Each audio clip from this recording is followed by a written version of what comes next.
رسول الله.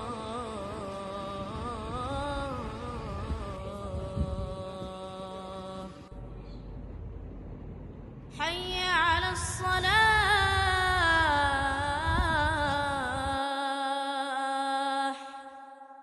حي على الصلاة.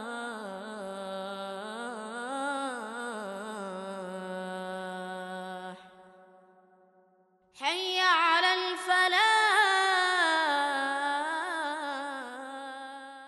Assalamualaikum warahmatullahi wabarakatuh. Perjalanan hidup yang luar biasa seringkali dimulai dari tempat yang sederhana. Kali ini kita akan mengenal sosok Kusnadi Ar-Rasyid Essos, seorang marbot masjid dari pelosok negeri yang berhasil menjadi dai terkenal sekaligus sarjana berprestasi. Bersama saya Zaidan Fikri, mari kita simak kisah inspiratifnya yang penuh perjuangan dan ketulusan. Untuk pertanyaan yang pertama itu, mungkin bisa Abang ceritakan sedikit tentang latar belakang Abang dan kehidupan di desa Abang berasal. Latar belakang dan desa tempat saya berasal. Yuk. Kalau latar belakang saya sendiri, saya lahir dan dibesarkan dari lingkungan keluarga yang sederhana. Orang tua di kampung petani, kadang-kadang juga sebagai buruh tani. Orang tua kalau berbicara tentang pendidikan cuma tamatan SD, itu pun tidak kedua-duanya. Ibu tidak tamat SD, bapak yang cuma tamat SD. Saya anak pertama dari 3 saudara. Saya punya 2 adik perempuan, kembar, kebetulan sekarang kelas 1 MTS. Itu tentang singkat lah tentang keluarga saya. Saya juga berasal dari kampung pelosok, bro. Jadi nggak di kota seperti ini ya.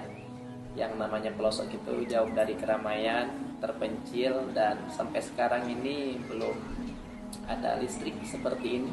Sebagian ada yang pakai PLTS, sebagiannya lagi masih pakai itu kayak zaman dulu, pakai lampu yang sebelum tidur dinaikin dulu sumbunya, terus begitu bangun tidur kita sudah hitam semua itu hidungnya kan, kena asapnya itu, sebagian seperti itu.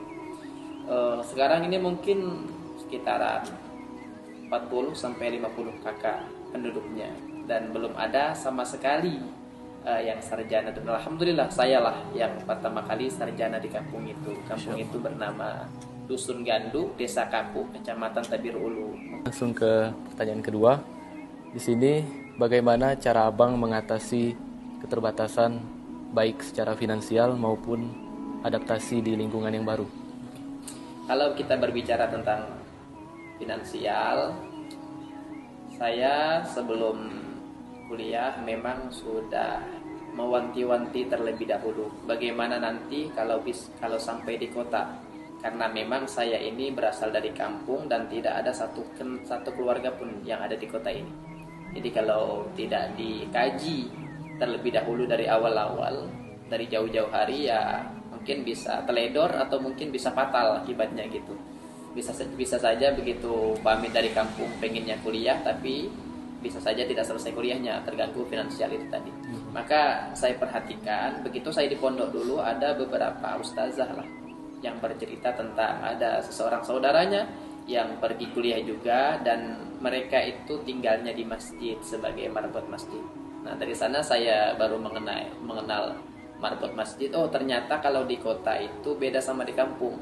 Kalau kita di kampung nggak ada yang nunggu masjid, itu nggak ada. Iya.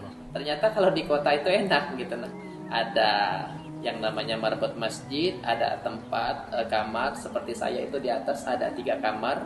Ada kamar 1 untuk muazin, teman saya, ada kamar 1 lagi untuk tamu, kemudian ada kamar saya, kamar imam di sana. Lengkap semua fasilitas mulai dari TV, kulkas, kemudian untuk dapur itu ada yang paling atas di sana, di rooftop ada tempat masak di sana. Jadi sambil masak, sambil ya lihat pemandangan gitu loh, Masya Allah.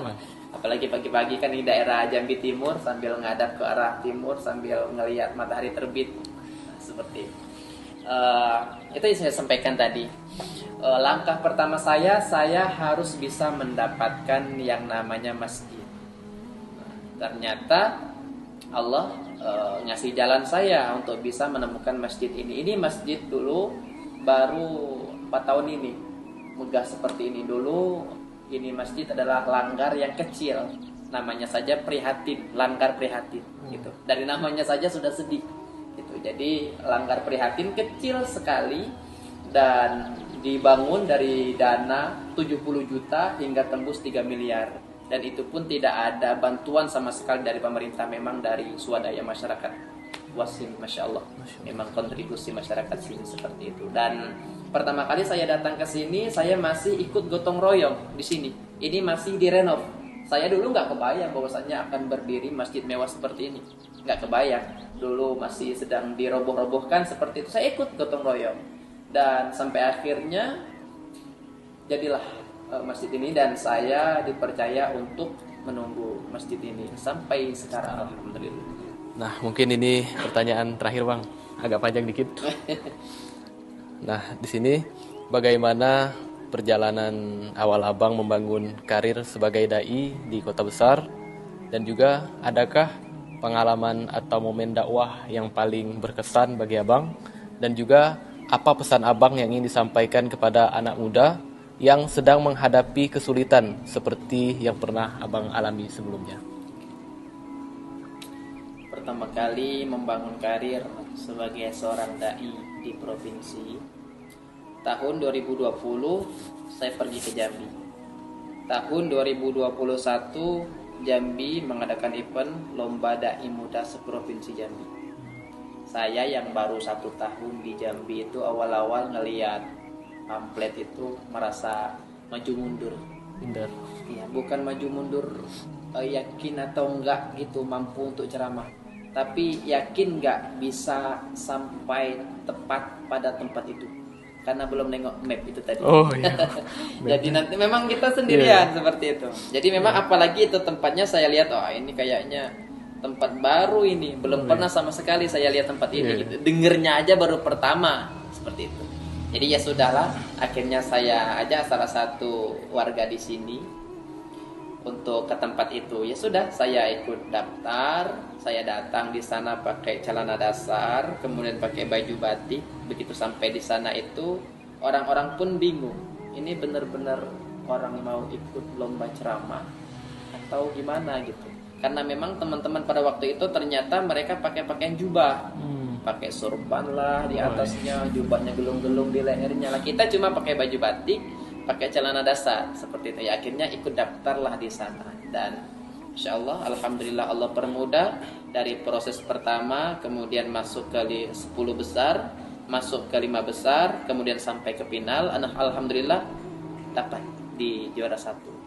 Nah, itulah awal pertama karir sebagai dai, dan dari sana mulai itu dikenal sama masyarakat, mulai diundang ke masjid-masjid, ke musola-musola seperti itu. Dan di tahun 2022 saya dipanggil oleh Jack TV Jambi di sana untuk menjadi penceramah muda Jack TV Jambi. Dan sampai tahun 2024 kemarin ini barulah saya resign, berhenti dari sana karena ada beberapa kepentingan yang tidak bisa saya sampaikan. Seperti itu. Jadi begitu saya sudah di Jack TV, ya sudah, orang-orang taunya oh itu ya penceramah Jack TV. Nah seperti itu, ya sudah, alhamdulillah terus menyebar, terus keliling sampai sekarang. Saya itu punya jadwal keliling ke masjid sama musola yang ada di kota Jambi ini. Kalau untuk di luar provinsi saya nggak ambil karena memang saya punya tanggung jawab di sini. Gitu. Jadi kalau selama masih di kota, selama masih 1 hari perjalanan saya ambil. Saya keliling itu berbagai watak, karakter jamaah masjid itu sudah saya temukan. Dan pengalaman yang paling mengesankan selama menjadi dai atau penceramah itu di Ramadan kemarin. Saya ditelepon secara langsung oleh masyarakatan atau Raja Sulawesi Selatan di sana sebagai pengurus masjid di sana. Ustadz mau nggak dakwah di bumi Tanah Toraja, Sulawesi Selatan sini? Semuanya kami biayain Ustadz, mulai dari tiket pesawat, pulang pergi, kemudian tempat tinggal, kemudian makan. Kalau Ustadz nggak bawa pakaian pun kami siapkan pakaian Ustadz di sini, seperti itu. Dan lengkap dengan penerus Ustadz seperti itu. Oke, saya terbang ke sana. Ya, alhamdulillah selamat. Dan Tanah Toraja itu bro, penduduk Islamnya itu cuma 12%.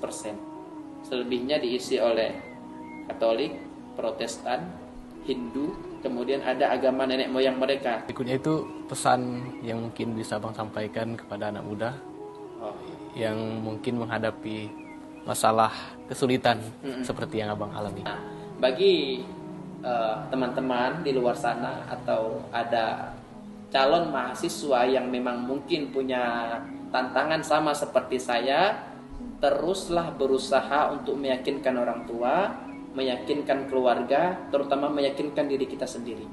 Bahwasanya selama niat kita baik, niat kita lurus, kita sungguh-sungguh, pasti Allah akan bantu.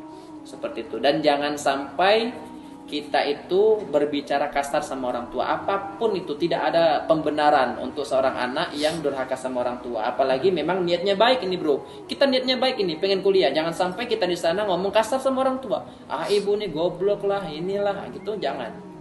Berusaha untuk meyakinkan mereka dengan bahasa-bahasa yang baik. Seperti itu. Itu sih.